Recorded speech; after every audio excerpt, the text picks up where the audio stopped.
రాష్ట్రాన్ని దూరదృష్టితో అభివృద్ధి చేస్తూ యువత ఆశలకు ప్రతిరూపంగా దార్శనిక నాయకులుగా ముఖ్యమంత్రి చంద్రబాబు నాయుడు, మంత్రి నారా లోకేష్ నిలుస్తున్నారని ఎమ్మెల్యే ఆరిమిల్లి రాధాకృష్ణ పేర్కొన్నారు. విద్యుత్ రంగ సంస్కరణలు, ట్రూడౌన్ ఛార్జీలు అమలుపై తీర్మానాన్ని బలపరుచుతూ బుధవారం ప్రారంభమైన మహానాడు కార్యక్రమంలో ఎమ్మెల్యే రాధాకృష్ణ మాట్లాడారు.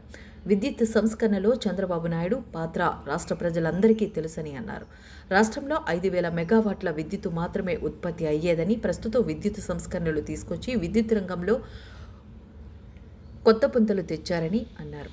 ప్రస్తుతం 11,000 మెగావాట్ల ఉత్పత్తికి తీసుకువెళ్లిన ఘనత చంద్రబాబు నాయుడుకు దక్కుతుందని అన్నారు.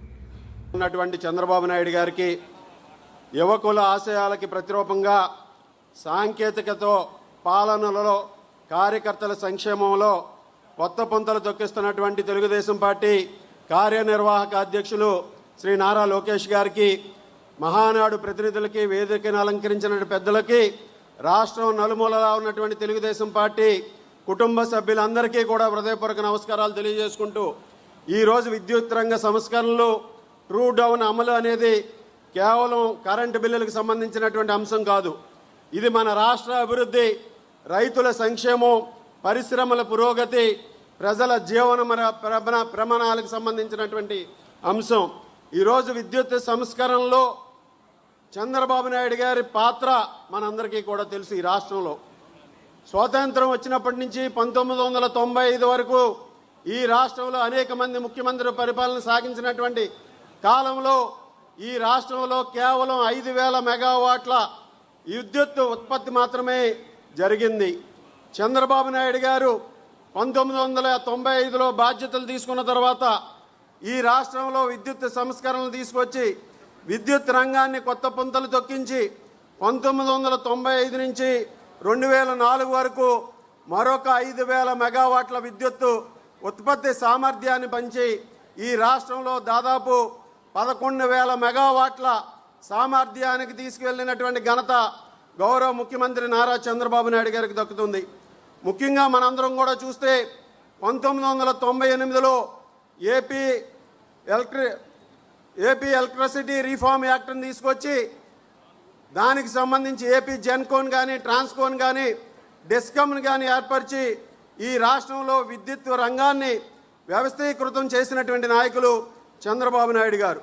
2004లో అధికారంలోకి వచ్చినటువంటి పార్టీలు ఆ రోజు చంద్రబాబు నాయుడు గారు 10,000 మెగావాట్ల విద్యుత్ సామర్థ్యాన్ని పెంచితే వారు హామీలు ఇచ్చి అధికారంలోకి వచ్చినటువంటి పరిస్థితిని మనందరం కూడా గుర్తు చేసుకోవాలి.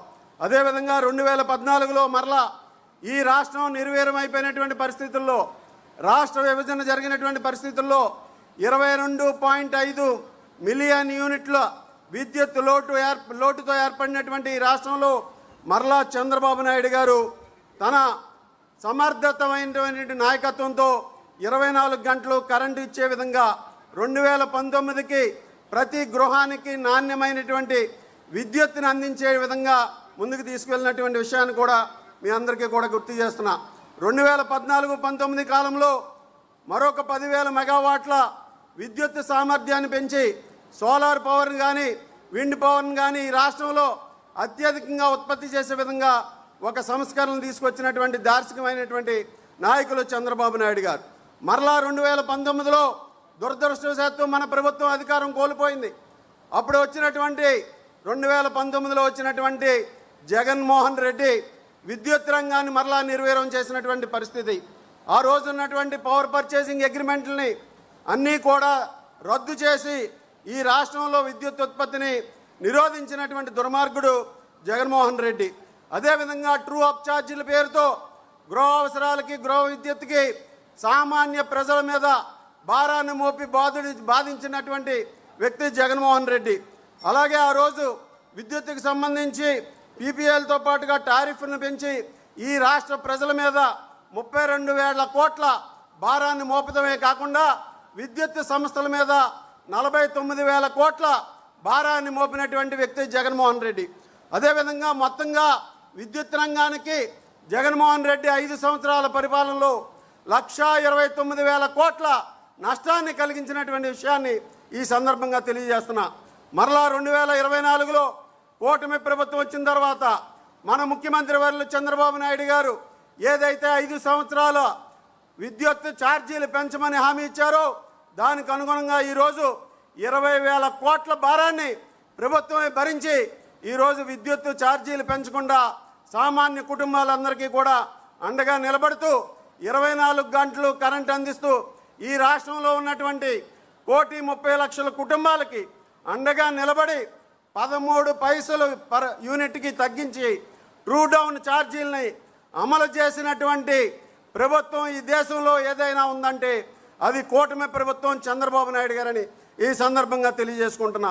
అదేవిధంగా అక్వా రంగానికి గత ప్రభుత్వంలో 3.5 రూపాయలు ఛార్జ్ చేస్తే ఈ ప్రభుత్వం మరలా వచ్చిన తర్వాత రూపాయిన్నరకే అమలు చేసే విధంగా ముందుకు వెళ్తుంది. అదేవిధంగా విద్యుత్ భారాన్ని తగ్గించే విధంగా రైతులందరికీ కూడా పగలు 9 గంటలు ఉచిత విద్యుత్తును అందిస్తుంది.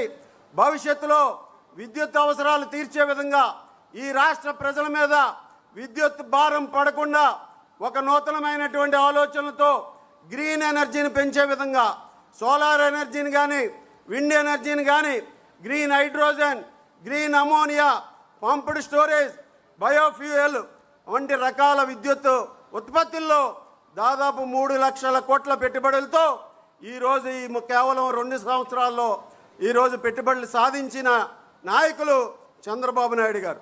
ఆ రోజు 2019లో మన ప్రభుత్వం ఆ రోజు చంద్రబాబు నాయుడు గారు అధికారం కోల్పోకుండా ఉంటే పోలవరం ప్రాజెక్టు నిర్మాణాన్ని కూడా పూర్తి చేసుకుని ఆ రోజు 960 మెగావాట్ల జల విద్యుత్తుని పూర్తి చేసి రాష్ట్రంలో మరిన్ని విద్యుత్ సంస్థలను సాధించి మన మీద విద్యుత్ భారం పడకుండా చూసేటటువంటి పరిస్థితి ఉండేది. కానీ ఆ రోజు అటువంటి పరిస్థితి మరలా ఈ రాష్ట్రంలో కనపడకూడదు. 2019 నుంచి 24 వరకు ఉన్నటువంటి చీకటి రోజులు ఈ రాష్ట్రంలో కనపడకూడదంటే మనందరం కూడా ఈరోజు చంద్రబాబు నాయుడు గారి నాయకత్వం కూటమి ప్రభుత్వం యొక్క లక్ష్యాన్ని మరలా 2029లో ఈ ప్రభుత్వమే గెలిచే విధంగా ప్రజల్లో చైతన్యం కల్పి